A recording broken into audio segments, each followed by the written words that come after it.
Voilà, très chers téléspectateurs, les talk shows se poursuivent. Messieurs, dames, comme annoncé, nous allons à présent parler de la question d'actualité. La question d'actualité, c'est avec Dieudonné Mouchagaloucha qui nous a fait l'honneur de nous rejoindre ici sur ce plateau. Il va faire déjà son entrée. Vous pouvez venir, hein, on vous a vu de l'autre côté et vous voilà ici. C'est un plaisir de vous recevoir sur notre chaîne. Hein. Merci beaucoup, Déborah. Je suis très ravi et je trouve qu'il y a toujours des innovations chez vous dans la présentation. Vous m'avez surpris bonnement quand on était en train de me maquiller. Merci beaucoup. Alors, vous pouvez prendre place, Monsieur Dieudonné Mouchagaloucha. Bienvenue une fois de plus sur le plateau du magazine ou de talk show de Déborah Nkenge. C'est le plateau de Déborah Nkenge. Chaque lundi, on va devoir commencer à recevoir différents invités pour parler de tous des sujets qui intéresse directement la population. Et avec vous, on va parler des invalidations des candidats députés par la Commission électorale nationale indépendante. Mais bien avant cela, vous, en tant qu'acteur de la société civile, comment avez-vous analysé le processus électoral en République démocratique du Congo depuis les débuts jusqu'à ce jour? Oui, bon, il vous souviendra, Déborah, que depuis longtemps, depuis le début du processus, nous étions des avant-gardistes. Nous étions en train de dire que la manière dont les choses sont en train d'être menées, elles risquent de produire des irrégularités, elles risquent de nous amener dans un simulacre des élections, elles risquent de... Donc, tous les indicateurs, tous les éléments démontraient clairement qu'on va arriver dans une situation qui ne sera pas bonne, comme on y est arrivé. D'ailleurs, nous étions les premiers à pouvoir alerter que les élections n'auront pas ou n'auraient pas lieu le 20 décembre compte tenu de tous les préparatifs et des temps qui étaient très courts. On ne nous avait pas cru. On a pu forcer pour qu'on arrive au 20 décembre. Quand on force les choses parce que en matière électorale, il y a des choses qu'on ne peut pas enjamber. Quelle que soit l'expertise que vous avez, quel que soit ce que vous représentez, quelles que soient les capacités, les compétences que vous avez, quels que soient même les moyens qu'on met à votre disposition, il y a des étapes que vous ne pouvez pas enjamber. Raison pour laquelle, vous voyez, on a voulu forcer pour les 20, mais finalement, les élections n'ont pas eu lieu seulement les 20. Les élections sont allées jusqu'au-delà des 20, jusqu'à 6 jours même. Ça prouve à suffisance qu'effectivement, les choses n'étaient pas prêtes et que les élections ne devraient pas avoir lieu le 20 décembre. Finalement, on a forcé, on est arrivé à cela, mais qu'est-ce qu'on a comme résultat aujourd'hui? La population elle-même peut l'affirmer. On n'a pas besoin pour l'instant d'avoir des lunettes électorales. On n'a pas besoin d'être un professionnel des questions électorales. On n'a pas besoin d'être un expert ou même d'être un praticien. Mais on a vu ce qu'on a vu. La preuve, c'est que vous venez de parler de l'invalidation de certains candidats. Au nombre vraiment suffisant, même si ça ne suffit pas jusque-là, mais un nombre significatif quand même. Vous avez vu comment est-ce que la population a décrié tout ce qui s'est passé comme fraude, comme irrégularité, comme tricherie. Vous avez vu la violence que ça a entraîné. Et aujourd'hui même, on est encore en train de vivre ça parce que les résultats qui ont été annoncés jusque-là peinent à être acceptés dans l'opinion. Bon, ça c'est un élément. Peut-être comme on est déjà dans le vif du sujet, il faut que j'en parle. Donc, il va y avoir des conséquences majeures. La première, c'est que les résultats aujourd'hui sont difficiles d'être acceptés dans l'opinion, évidemment par certaines personnes, mais également il va y avoir un problème réel. Vous savez, Déborah, que j'ai toujours eu le courage et l'avantage de dire la vérité pour le bien de la République et pour l'intérêt supérieur de la nation. Il va y avoir un problème réel d'asseoir la légitimité de ceux qui seront proclamés à l'issue de ces élections. En vous entendre parler, peut-on dire que Denis Kadima et son équipe ne méritent pas d'être placés dans le panthéon électoral de la RDC? Bon, ils sont déjà là, mais je l'ai toujours dit que le leadership actuel de la CENI n'a pas beaucoup aidé la République. Non seulement ils n'ont pas aidé la République, mais également et surtout, ils ont rendu un très mauvais service au chef de l'État, le président de la République, son Excellence Félix-Antoine Tshisekedi Tshilombo. C'est-à-dire que même les fruits des délices, les bons plans d'avoir gagné les élections, d'avoir été proclamé les élections, il va les savourer difficilement. C'est-à-dire, c'est comme, bon, je vois une tasse ici de thé, vous avez du thé, du café, un bon café, mais oye na zelo, oye kotia zelo nakati, oye kotia mai ya mabe nakati. Vous voyez que vous aurez difficile, c'est votre tasse, mais vous aurez difficile à l'avaler. Ce qui fait que, s'il faut parler na lingala, dans la victoire de Félix Antoine Tshisekedi Tshilombo, tellement que Kadi Masala qui m'a cambonalo, Lengue Amabe et cotisé, ça devient difficile de l'avaler. Et donc ça, c'est le leadership de la CENI qui doit assumer ça. Et je l'avais dit, je l'ai averti depuis longtemps. Le leadership actuel de la CENI a pris la CENI comme un butin. Okay. C'est-à-dire qu'on n'a pas permis à ce que toutes les parties prenantes, effectivement, puissent s'approprier le processus.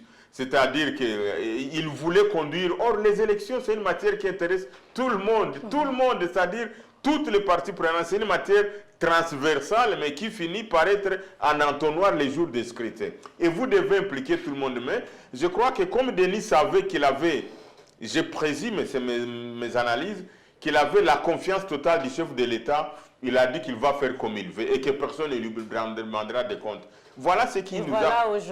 Là où nous en sommes aujourd'hui. Donc, j'ai dit et je répète que Denis Kadima a rendu un très mauvais service à la nation, mais également, plus il a rendu un très mal, s'il faut le dire ainsi, le français me manque pour le qualifier. Sans peur d'être contredit même. Vraiment, bien sûr, je n'ai pas les prérogatives, comment il faut dire, je suis modeste pour ne pas dire que ce que j'ai dit reste vrai, mais ce sont mes analyses personnelles et je peux les justifier. Qu'il a rendu un très mauvais service au chef de l'État au point où les résultats qu'on a annoncés, la victoire, posent maintenant beaucoup de problèmes pour être acceptés dans l'opinion. Nous allons y arriver, en tout cas, M. Dieudonné Mouchagaloucha. On va parler à présent des invalidations des candidats députés.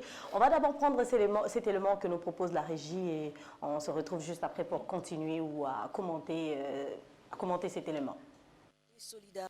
En RDC, l'UDPS, le parti au pouvoir, s'est ouvertement désolidarisé de tous ces candidats impliqués dans les fraudes lors des élections générales du 20 décembre dernier.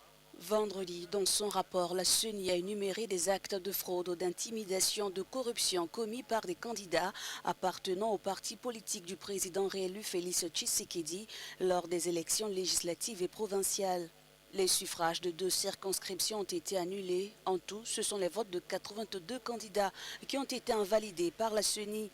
12 d'entre eux appartiennent à l'Union pour la démocratie et le progrès social et plusieurs autres à l'Union sacrée, une coalition proche du pouvoir. Cette décision de la CENI suscite les interrogations chez l'opposition qui invite l'organe électoral à apporter plus d'éclairage sur le fait que seules les législatives aient été corrompues et pas la présidentielle dans une élection combinée. Les résultats de la présidentielle doivent encore être confirmés par la Cour constitutionnelle. En RDC, l'UDPS, le parti au pouvoir, s'est ouvertement désolidarisé de tous ces candidats impliqués dans les fraudes lors des élections générales du 20 décembre dernier. Vendredi, dans son rapport, la CENI a énuméré des actes de fraude ou d'intimidation, de corruption commis par des candidats appartenant au parti politique du président réélu Félix Tshisekedi lors des élections législatives et provinciales. Les suffrages de 2 circonscriptions ont été annulés. En tout, ce sont les votes de 82 candidats qui ont été invalidés par la CENI.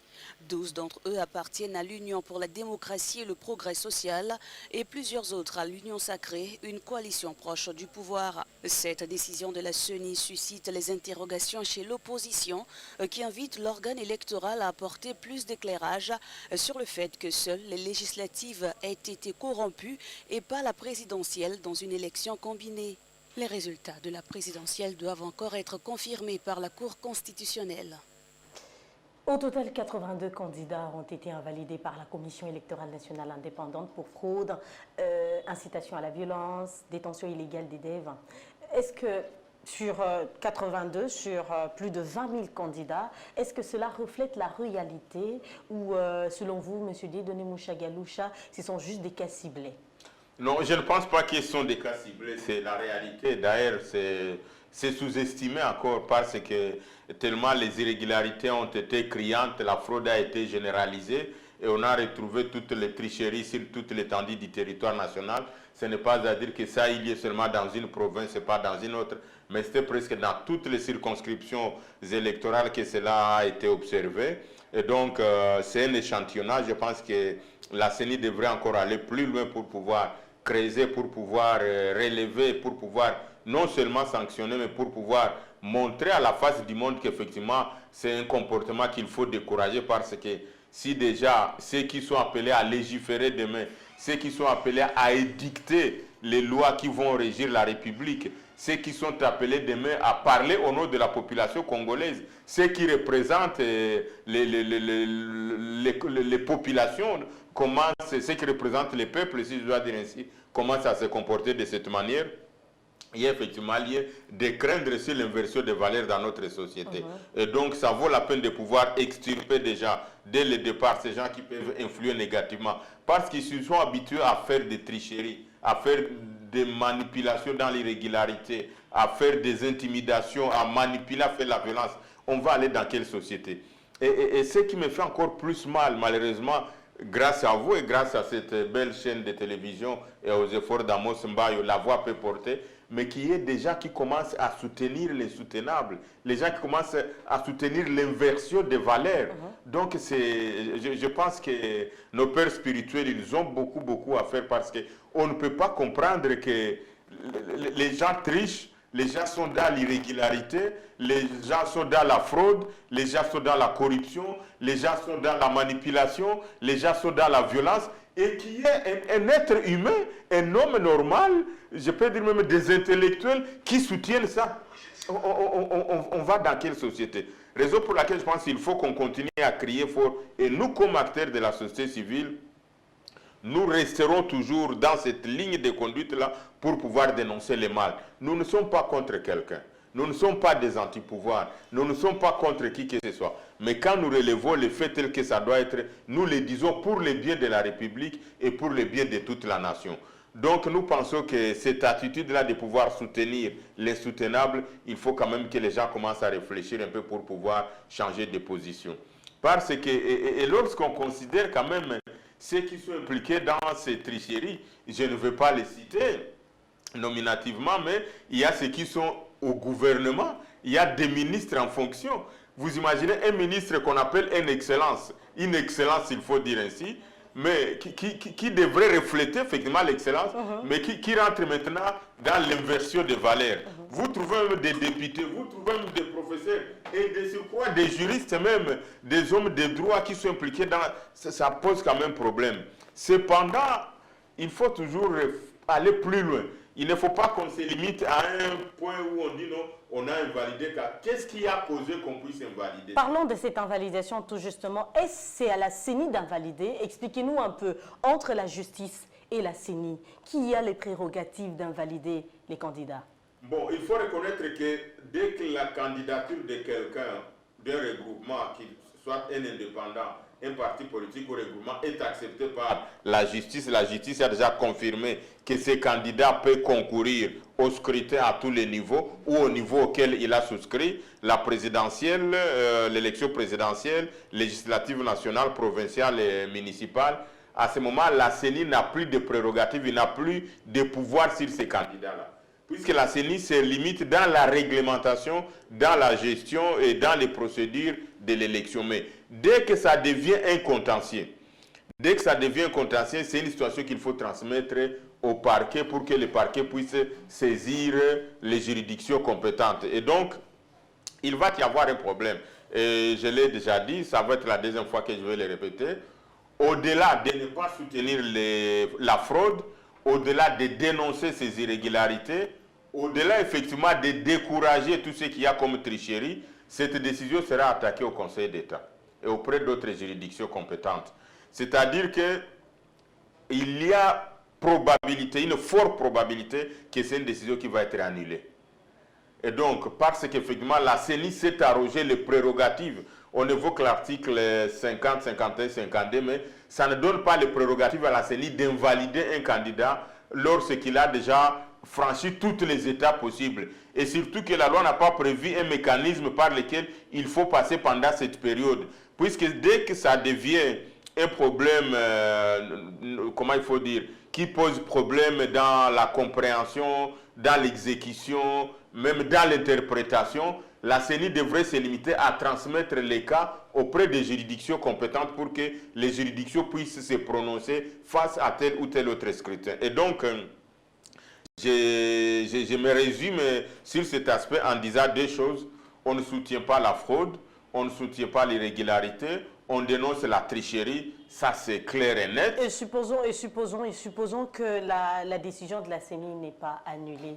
Et quel serait le sort de ces candidats? Est-ce que c'est fini pour eux ou bien il y a encore un long chemin à parcourir? Oui, effectivement, vous avez anticipé, comme c'est en train de dire, au-delà de dénoncer tout cela, je suis convaincu que c'est une décision qui sera attaquée en justice, mais si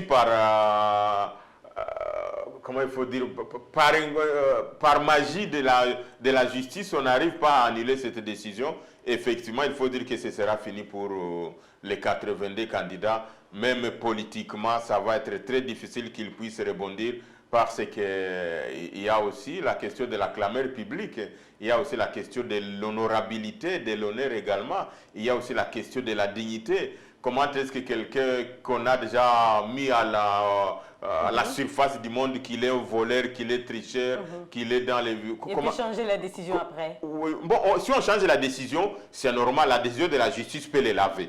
Ça, c'est clair, c'est connu de tout le monde.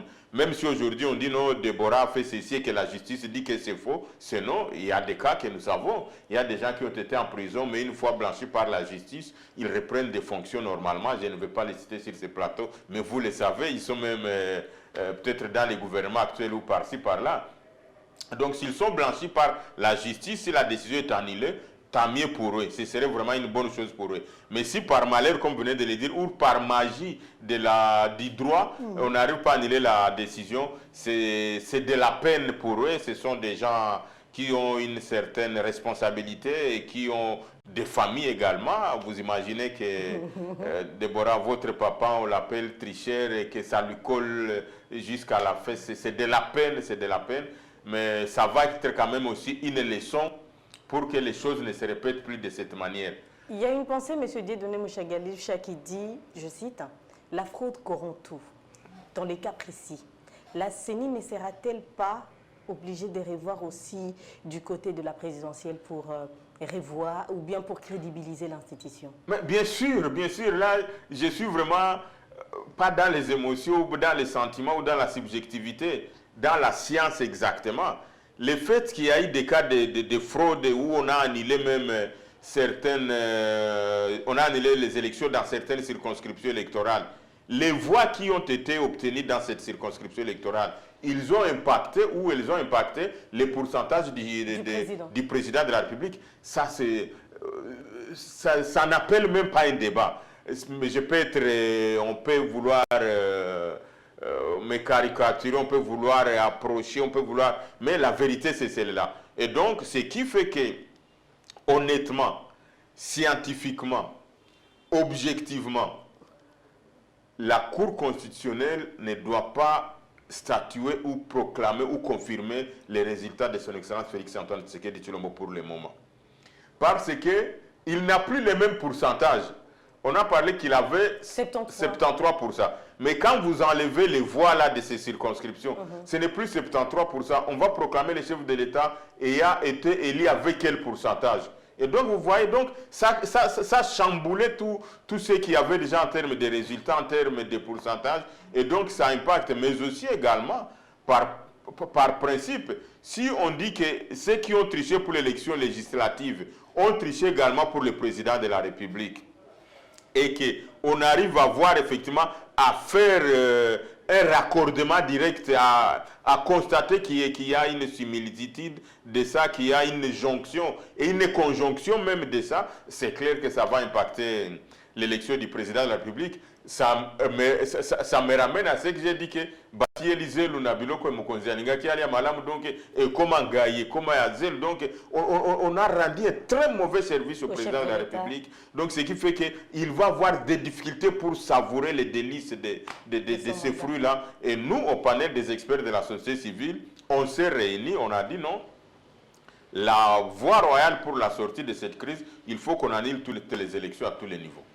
Je réaffirme haut et fort que pour sortir de la crise, pour faire renaître la confiance au sein de la population. Et je peux le démontrer sur base des chiffres. Il faut qu'on annule ces élections. Annuler les scrutins, vous ne pensez pas à l'avenir démocratique du pays? Est-ce que vous arrivez à réfléchir sur les conséquences qui vont découler après cette annulation des scrutins?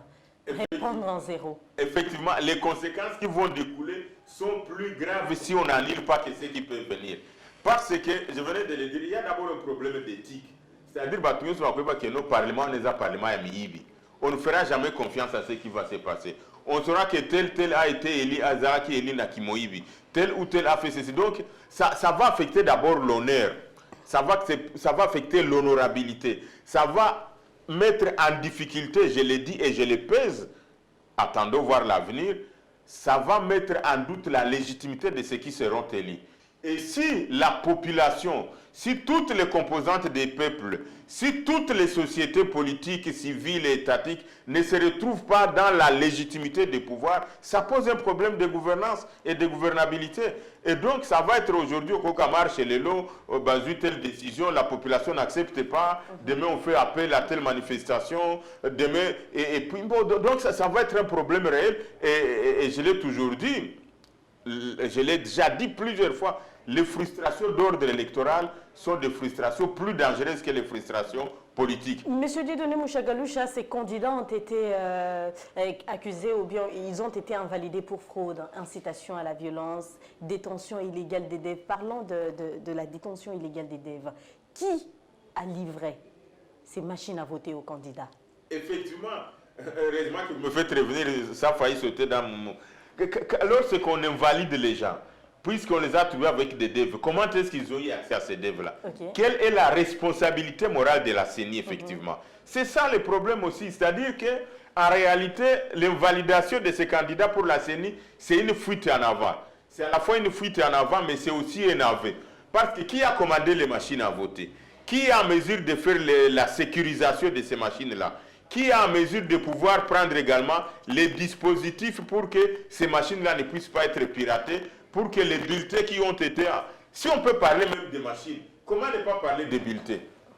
J'avais alerté dans une vidéo qui avait fait viral sur la toile, je ne sais pas si vous avez eu l'occasion de voir cette vidéo, où j'avais dit qu'il y avait 8 millions de voix de bulletins qui étaient volatiles et qu'on ne savait pas retrouver. L'histoire me donne raison. J'avais parlé qu'au lieu de 75 000 bureaux de vote, il fallait 64 000 bureaux de vote. Kadima lui-même l'a reconnu qu'on a compilé que 64 000 bureaux. Donc il y a 11 000 ou 13 000 bureaux de vote qu'on n'a pas compilés, comme j'avais dénoncé à l'époque. Et donc, la CENI doit assumer sa responsabilité dans la légèreté, mais aussi dans la fuite et dans la distribution et dans le déploiement des matériels. Tellement que la CENI a fait des choses dans la précipitation, on ne peut pas comprendre que des kits électoraux, et d'ailleurs qu'on appelle des matériels sensibles, puissent ne pas attirer l'attention de la CENI pour éviter que ça puisse se retrouver dans les mains des individus.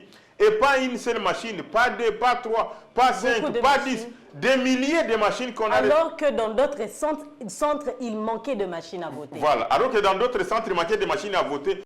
Comment les machines se sont retrouvées dans les mains des personnes non attitrées pour qu'on puisse pouvoir les sanctionner d'avoir fait la tricherie, d'avoir bourré les urnes, d'avoir fait autant des antivaleurs qu'on est en train de dénoncer. Et donc, il y a la responsabilité morale directe de la CENI que la CENI doit assumer et qui mérite effectivement des sanctions pour que cela ne se répète plus.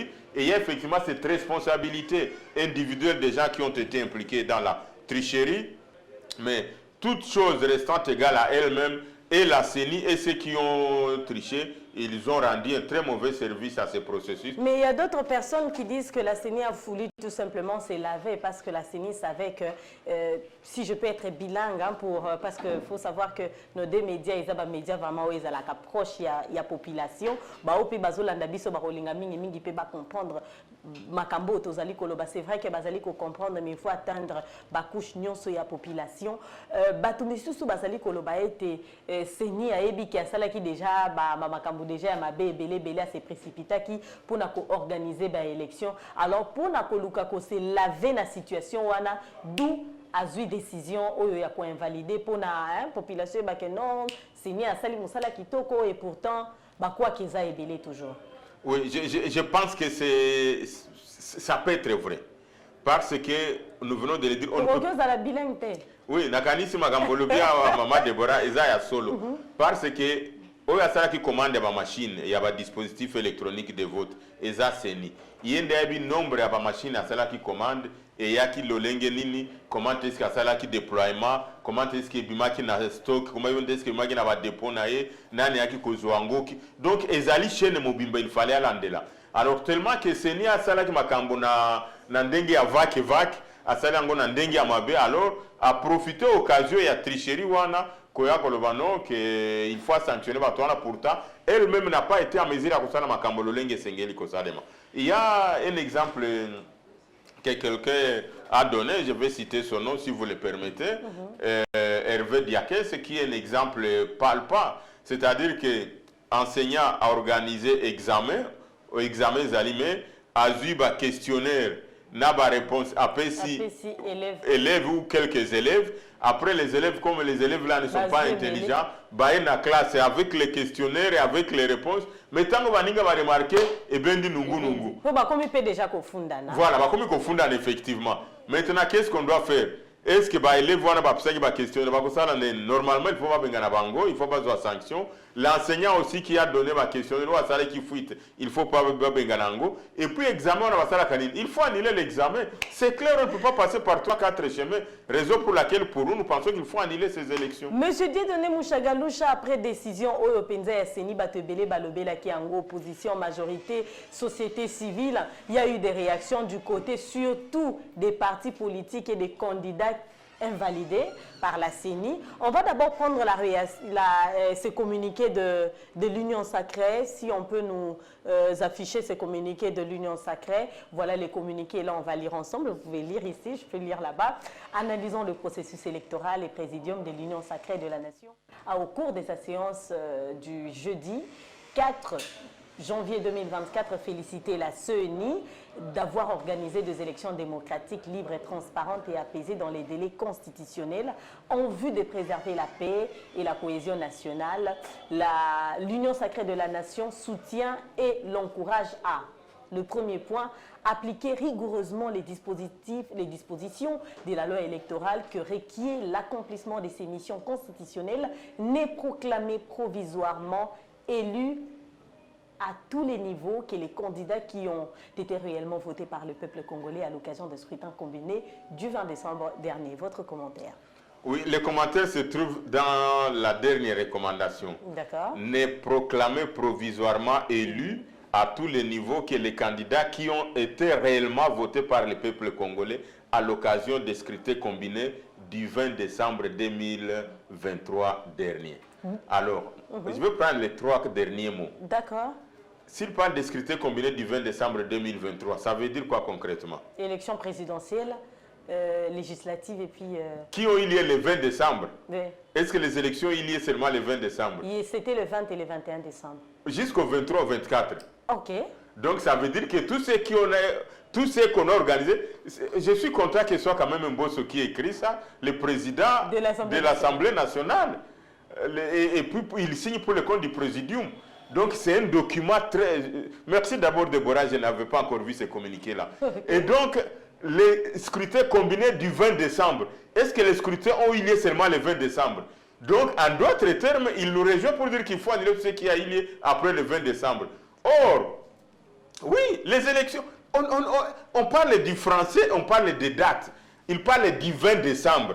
Est-ce que les scrutins ont eu lieu seulement le 20 décembre? Pas du tout. Alors, M. Dieudonné Mouchagaloucha, c'est vrai que la réaction a dérangé vraiment du côté pouvoir. Il y a beaucoup de candidats de l'UDPS également qui ont été cités. D'ailleurs, il y a le secrétaire général de l'UDPS, Yepenza Sokolima Boko, il est radical envers ces candidats-là. Votre point de vue, votre réaction? Non, Waneza Sokolima Boko, comment il faut dire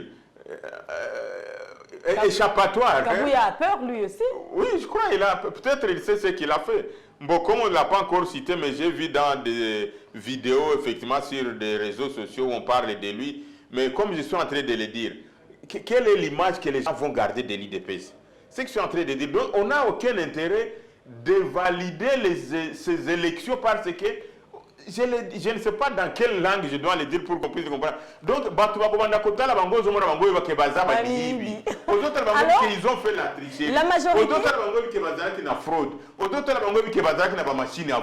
Quelle réponse on va donner à ces gens? La majorité, surtout, à côté pouvoir et surtout côté union sacrée. Et puis, quand on a remarqué la tête,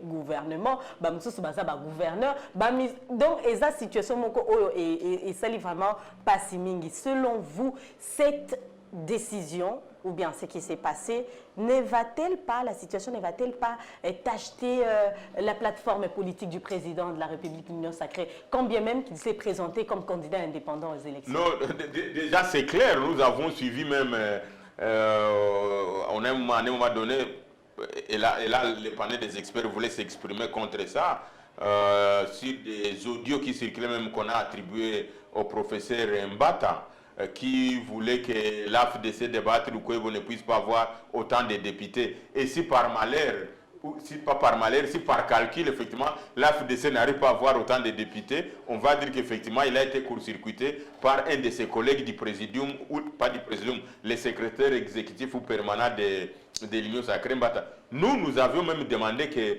Mbata devrait démissionner de toutes ses fonctions et ne devrait plus assumer des fonctions publiques dans ces pays. Parce que comment vous pouvez imaginer que les gens qui doivent être modèles de la société, les gens qui doivent gouverner la société, les gens qui doivent dire qu'il faut arranger comme ça, il faut qu'on soit modèle dans ces arrangements, il faut qu'on soit... Ce sont eux qui sont à la base de tout ce qu'il y a comme fraude, comme irrégularité, comme Cuba. Monsieur Dieudonné Mouchagaloucha, merci d'être passé sur le plateau de Deborah Nkingi. J'ai une petite question de curiosité. Oui. D'accord, vous allez regarder cette caméra. D'après vous, pourquoi la population quinoise, pour ne pas parler de la population congolaise, était d'accord ou pas d'accord, contente, s'est réjouie de l'invalidation des Gentini Ngobila? Bon. Qu'est-ce que la population quinoise reproche à Gentini Ngobila? Moi, personnellement, vraiment, c'est une grande surprise. D'ailleurs, je dois dire vous n'étiez pas au courant de cette décision, hein? Non, je n'ai pas été au courant que la population a salué. On a vu sur Natural beaucoup de personnes. Moi, personnellement, comme je venais de vous le dire, j'ai compati avec Gentini Ngobila qu'il puisse être frappé par cette mesure. Je le conseillerais au regard de ce qu'il a comme responsabilité. C'est un père de famille, comme ils sont en train de le dire. Et ça, quand même, pas sûr que papa, Moninga, Moutoube, Bazo, je propose qu'il puisse recourir à la justice. Donc, et ça passe.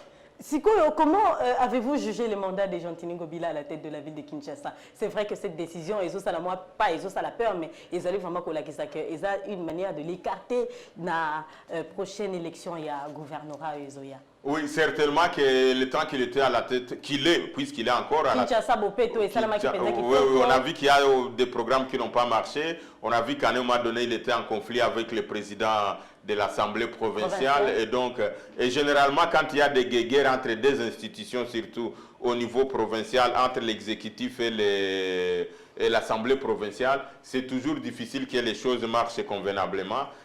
Donc, les bilans à la tête... Positif, négatif, bon, à cœur ouvert. Je n'ai jamais eu l'occasion de pouvoir analyser les bilans. Vous êtes à Kinshasa. Oui, je suis à Kinshasa. Négatif. Je n'ai pas encore eu le temps de pouvoir me présenter. Le bilan de Gentini Ngobila. C'était positif ou négatif?